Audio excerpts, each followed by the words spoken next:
Dans cette vidéo, je vais t'expliquer comment programmer l'étape 2. Alors l'étape 2 consiste à multiplier le nombre de départ par 3. Où se trouvent les nombres de départ? Les nombres de départ, ou les nombres choisis si tu préfères, se trouvent dans la colonne A.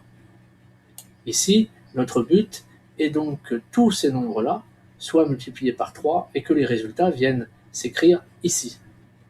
On a déjà vu que quand on souhaite appliquer le même calcul à toute une colonne, on commence par écrire la formule avec le premier nombre de la colonne.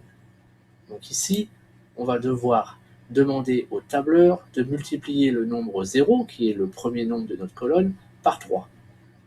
Tu sais également qu'il y a deux règles à respecter quand tu dois écrire une formule de tableur. Première règle, cette formule doit commencer par le symbole égal.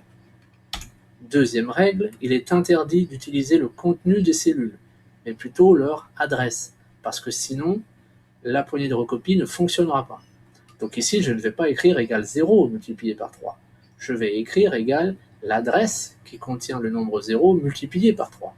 Comme le 0 est dans la cellule A3, je viens donc écrire A3. Et je veux multiplier le contenu de cette cellule par 3. Une fois que j'ai terminé, je tire la poignée de recopie vers le bas. Et j'ai bien tous les nombres de la colonne A qui ont été multipliés par 3. Voilà, cette vidéo est terminée.